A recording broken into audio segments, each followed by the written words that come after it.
I think the first time I talked to you, Tom, it was with John when you had done the first Spider-Man, and all I could do is talk about this little movie Cop Car that he did and think, wow, this guy's going somewhere. What was it like working with John on this film for you guys? Andrew and Toby had not before. Obviously, Tom had. What was that experience like? It's so funny because what Toby just said about the kind of in those moments of awareness where you realize that we were bringing in 20 years of history and then some into a frame every day.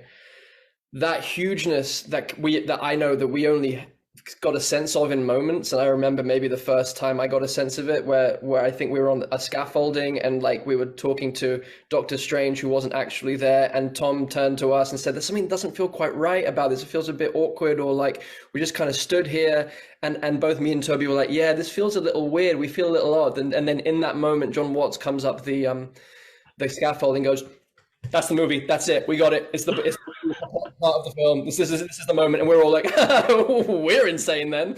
We weren't seeing what he was seeing, which he then just showed us, and it was just the three of us in our suits in the same frame. And just how profoundly moving that is unto itself for Spider-Man fans the world over. And I think it was at that point where I was like, oh no, people are gonna like this movie a lot. You know, like, or this element of things. But in regards to the bigness that Toby was talking about, it also mostly just felt very small. Like we were making Cop Car, like we were just doing an independent Spider-Man film. And that's why the tone of these films that Tom and John have created together feel like a Michael J. Fox, John Hughes, indie kind of small details, awkward, beautiful humor, proper, deep, intimate love stuff with huge scope, but like at the essence of it is just pure heart. And that's what it felt like with John. It felt like I was just so overwhelmed by how unperturbed he was by what he was trying to achieve. Like it was so big objectively, but his calmness, his ability to allow actors to improvise, to play, and then for him to throw out wild ideas in the mix, to let takes run and run and run, to give us time to really find what we were doing and to go down the wrong path to then find towards the new path, the right path. I was just incredibly impressed and actually just really grateful for the experience with John. He's someone that he's a real actor's director, and that is especially hard to feel in the midst of the machinery of a film that does have this scope. And I know that Tom will be able to talk to that even better than me. Yeah, Tom, that's quite a collaboration you've had for the last three films with him, and he's done a really interesting job with this. Yeah, it's interesting. I mean, John and I spoke yesterday for the first time since the film has been released. And I think it took us so long because we needed time to just kind of let the dust settle. And then we spoke yesterday, and the first kind of 10 minutes of our conversation was kind of like we're both kind of in disbelief of what's happened and what we've achieved. You know, I'm talking to him like, I remember meeting you for the first time in my trailer. I was 18 years old, and you had never directed a movie like this before, and both of us hadn't a fucking clue what we were doing. We were both like, I was petrified, he was petrified. And then on this movie, we were able to put our best foot forward, go there day one and feel confident in our capabilities. And it's just been one of those relationships that I've had that I will cherish forever. You know, John and I have no boundaries with each other. You know, we have no fear in telling each other how it is and being honest. And I think when you make these kind of movies, it's very important to make sure that you don't lose the heart and soul of why you started doing this in the first place. And I think John Watts was the perfect person to kind of keep that throughout the trilogy. But for me as an actor, he's like a gold mine. He will let you do whatever you want until you've gone too far, and then he'll reel you back in, and he'll always set you on the right track. And he's someone that you can really trust. He's incredibly creative. You know, he never sacrifices quality for quantity. You know, like he is the kind of person that will shut a scene down and say, we're done for the day. We're going to pick this up tomorrow, because it's not reaching my expectations. And that's happened a few times on this film and in the previous 2 films. So I've always really appreciated his bravery to say to the studio, I'm finished for the day. I'm not shooting this scene until we come up with something better. I think that's an incredible quality and something I know I couldn't have done. I would have been like, yeah, just we'll shoot 4 hours over until we figure it out. Don't tell me what to do. So yeah, so I've always been a huge fan of John's, and he's a great friend. And I'm so glad that you guys had just as an amazing experience with him as I have. I have to ask you, Toby, I'm sure people are wondering, so what was it like? These costumes, the costume designs, it's, you know, iconic. What was it like getting back into that suit? Well, you know, once you get through the process of, you know, really peeling it onto your body, it was, I don't know, a lot of things. It was uncomfortable getting it on, and then it's a goof, and then it also has a sort of, you know, I guess a sort of a power in a sense, because it brings me back into that character. It really does.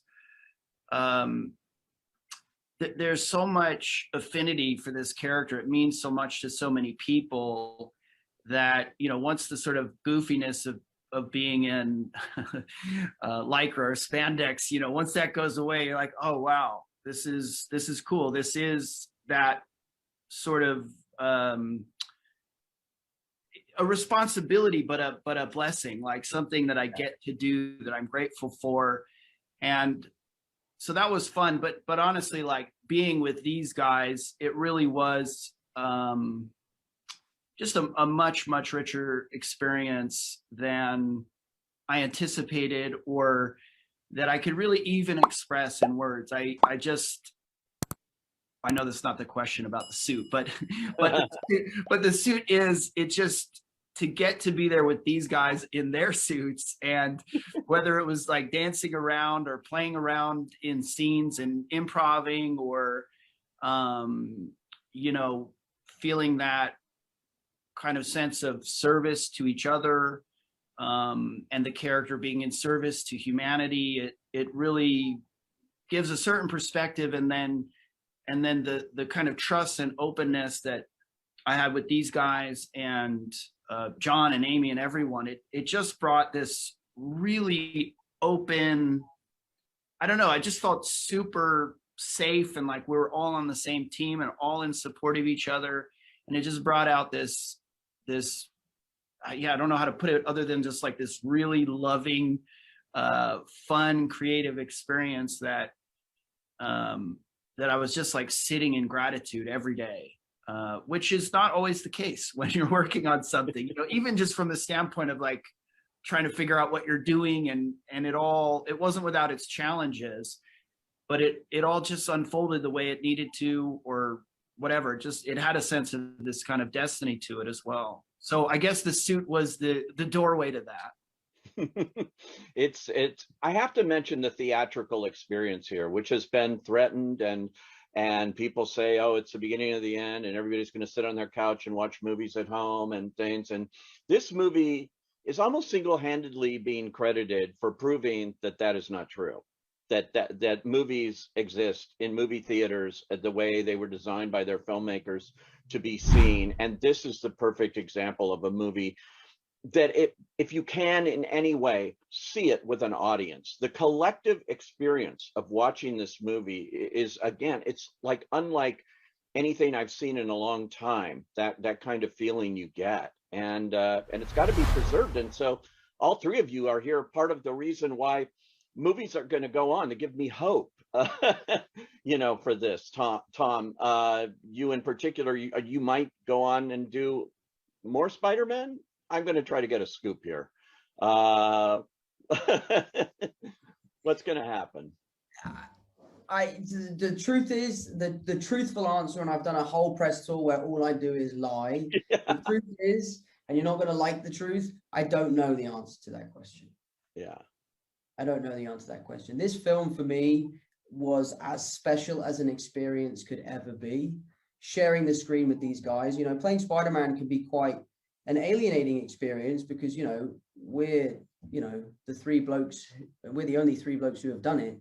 So to share that with you two, and for it to have been such a wonderful experience, of which I have such amazing memories, I don't know, there's part of me that feels like it's the perfect time to jump off the building and swing off into the sunset and let the next lucky young kid come in to don the suit.